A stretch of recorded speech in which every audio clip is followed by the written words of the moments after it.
My name is Rafael. I'm 38 today, but back in 2018, I was a completely different person. I lived in São Paulo, the capital, and worked as a building maintenance technician.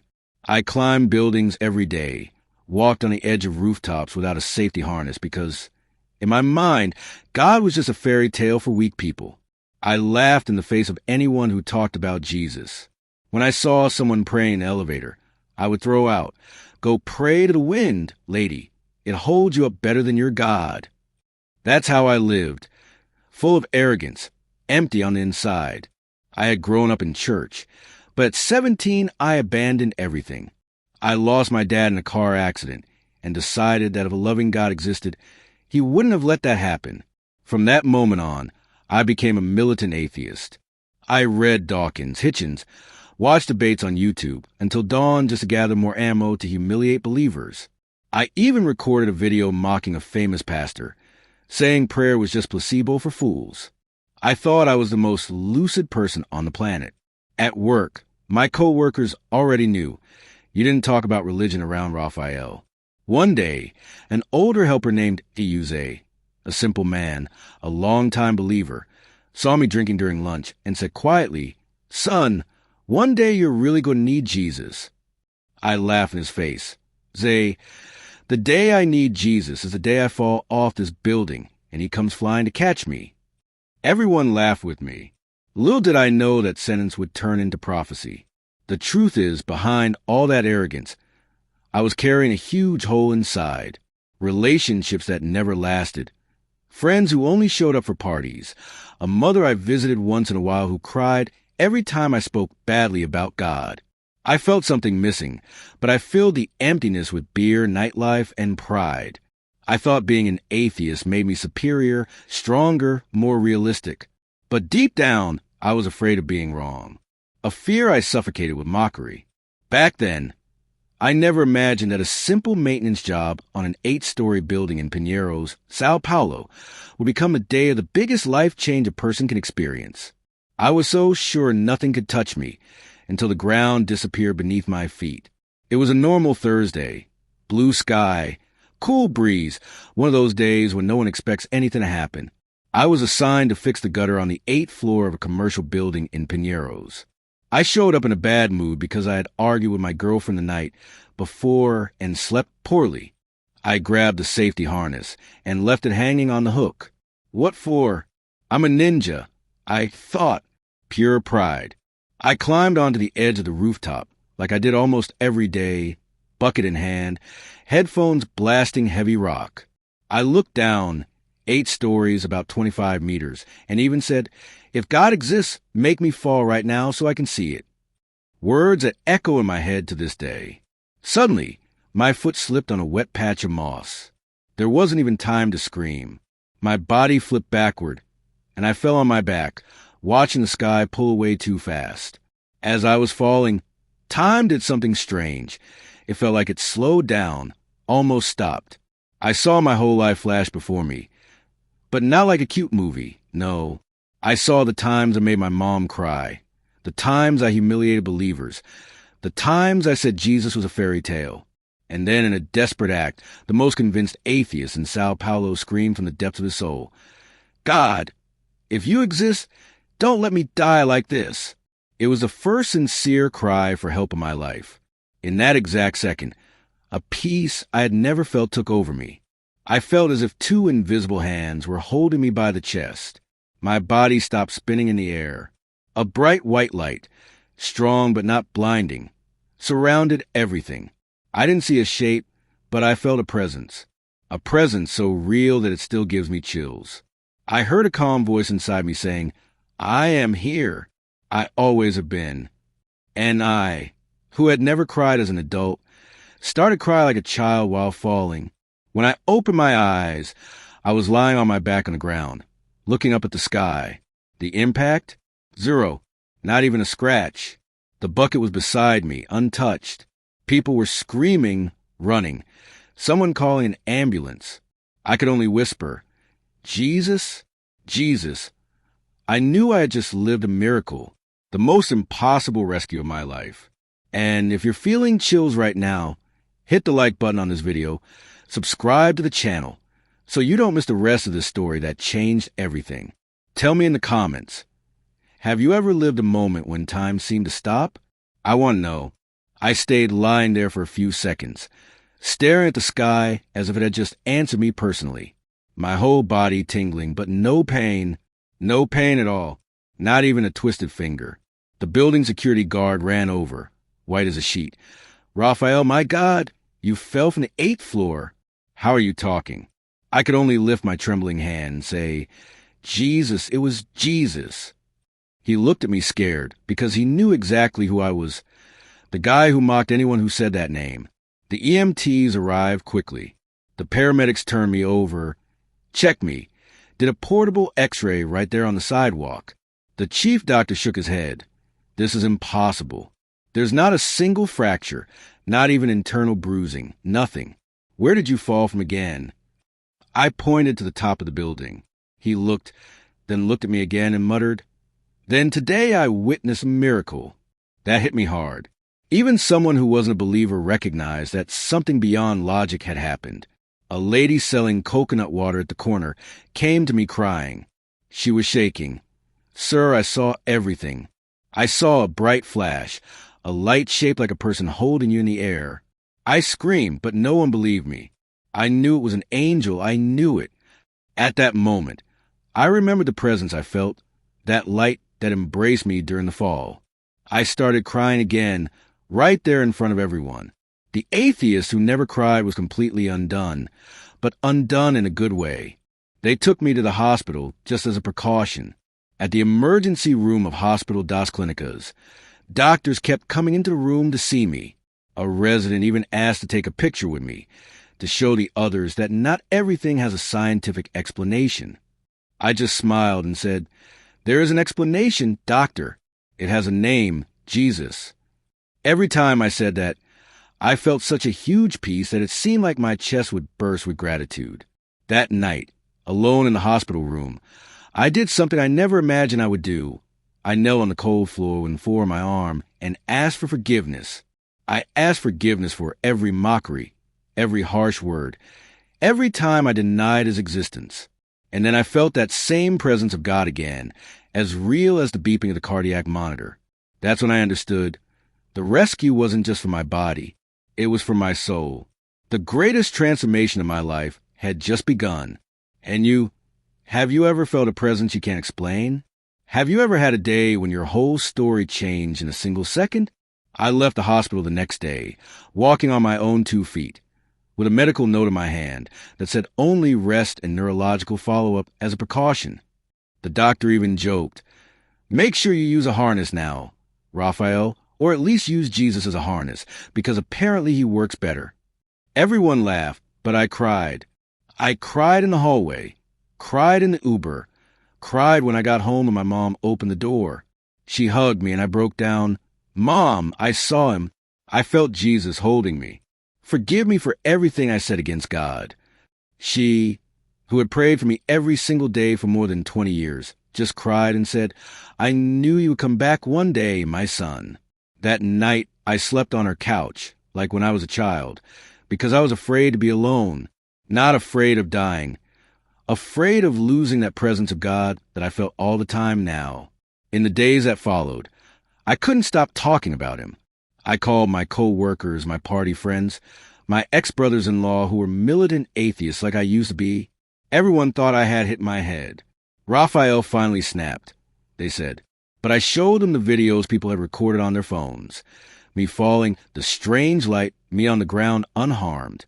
Some went silent. Others blocked my number. I lost a lot of friendships that week, but I gained something nobody can take away. A faith that burns in my chest. I started reading the Bible like someone who finds water in the desert. I opened it randomly, and it felt like every page spoke directly to me. When I read, Though he fall, he shall not be cast headlong, for the Lord upholds him with his hand. Psalm 37, verse 24. I fell to my knees on the living room floor and thanked God out loud. I, who used to call the Bible a book of fairy tales, now cried at every verse. It was like Jesus was giving me private lessons, day after day, showing me who he really is. And the craziest part, I felt a joy I had never felt with beer, with women, with anything. A joy that didn't depend on anything external. I woke up smiling, even without stable work, because the company put me on leave for safety, even with past due bills. All I wanted was to tell everyone that the miracle wasn't just physical. The biggest miracle was happening inside me. The dead atheist was being born again. And tell me, have you ever felt that crazy urge to tell everyone when something truly changes your life? After that first week, I wanted nothing more to do with parties, beer, anything that could pull me away from that presence of God even for a second. I started waking up at 5 a.m. with my heart racing, as if Jesus were calling me to the corner of the room. I grabbed the Bible, played worship music softly on my phone, and stayed there for hours. Hours. Who used to think that spending 5 minutes doing nothing was a waste of time, now spend entire days wanting more of him. I went looking for a church like someone searching for air. I walked into a small congregation in Vila Madalena, São Paulo, on a Sunday night, when the worship started and the people raised their hands singing, "Because he lives, I can face tomorrow." I broke down. I fell face down on the floor and cried so much I soaked the carpet. The pastor didn't even know me, but he came over, placed his hand on my head, and said, "Let him fill you, son." And I did. That day, I received the baptism of the Holy Spirit. I walked out there speaking in tongues, laughing and crying at the same time, looking crazy. And I was crazy for Jesus. I started fasting without anyone telling me to. First 1 day, then 3, then a whole week on nothing but water. I wanted to cleanse everything old that was still inside me. Each fast was a long conversation with him. I would ask, "Why did you save me, the one who denied you so much?" And the answer always came softly into my heart. "Because my love doesn't depend on what you deserve, Rafael. I chose you before you chose me." I devoured Christian books, watched sermons until 4 a.m., called my mom in the middle of the night just to read her a verse that had hit me hard. She laughed on the other end. "Now you're the one keeping me up talking about Jesus, son." I had become the opposite of who I was. I used to persecute believers, and now I pursued everything that brought me closer to Christ. The transformation was so visible that even the doorman of my building would stop me to ask what had happened to me. And you, have you ever had a phase in your life when it felt like you couldn't live without someone or something? Have you ever felt a love that consumes everything? Tell me in the comments, what makes your heart race today? Because I know exactly who still makes mine race. I thought the story had ended with, "I got saved. Now I live happily ever after." But God doesn't work like that. One night, toward the end of 2018, I was praying in my tiny room in Pinheiros, São Paulo, when I felt a heat rise from my feet to my head. Suddenly, a voice so clear, so strong, but at the same time so full of love, spoke inside me. "Rafael, the same way I held you in the fall, now I hold you in the mission. Go and tell what I did for you." I trembled all over. I got up from the floor and started pacing back and forth in the room, talking to myself. "Lord, I'm the guy who mocked pastors on the internet. I can't even speak properly. I stutter when I get nervous." But the presence of God grew stronger.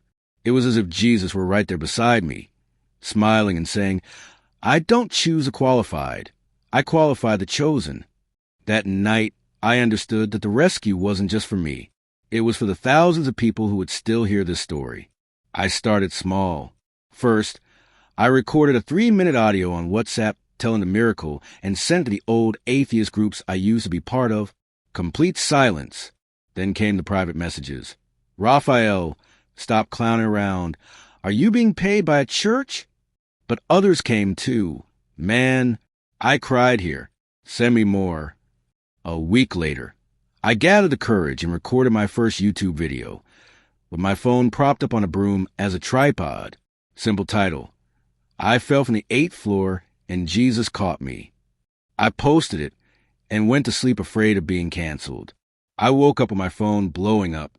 The video already had 40,000 views in 12 hours.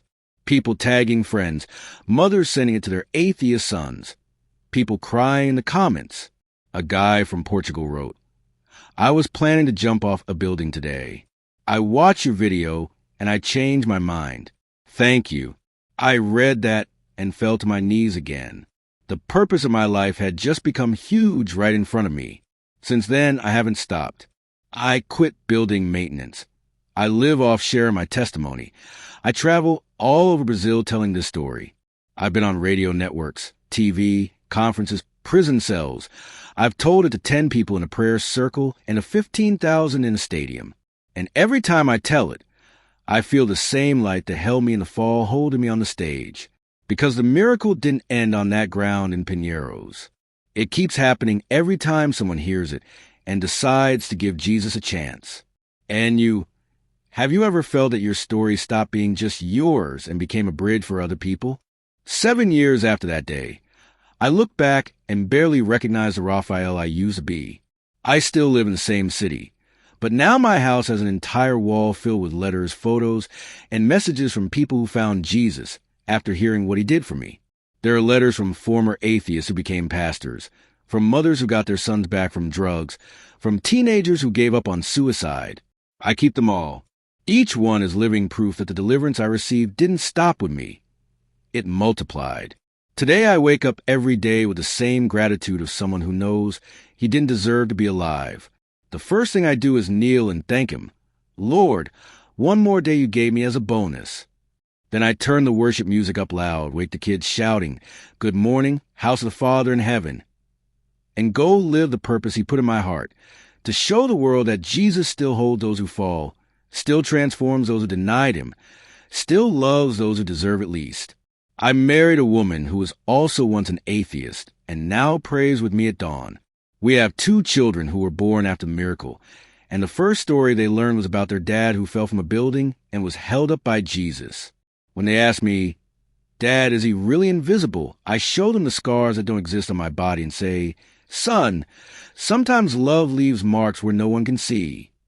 I've traveled to more than 15 countries sharing this story. I've spoken in packed stadiums. I've spoken to 3 inmates in a foul-smelling cell. I've spoken to atheist doctors who try to explain the unexplainable. And everywhere, the same thing happens. Someone cries, someone gives their life to Jesus. Someone walks away certain that miracles aren't ancient history.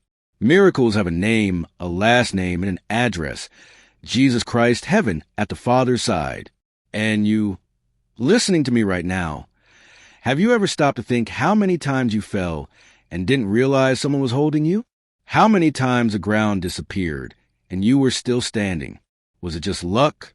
Or was Jesus there too, quiet, carrying you in his arms without you even noticing?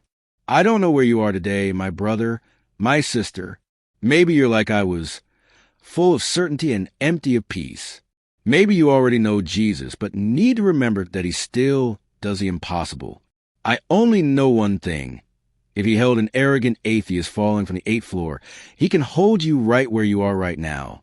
Tell me here in the comments, what was your biggest fall and who held you? I read them all. I pray for everyone. And if this story touched your heart, subscribe to the channel, turn on the notifications, share it with someone who needs to hear that there is still hope. Because as long as I have breath, I'm going to shout to the whole world, believing in Jesus is worth it. Giving everything to him is worth it. The Rafael who fell died there on the ground in Pinheiros. Today lives a Rafael who flies, because he learned that anyone who walks with Jesus never has to be afraid of falling again.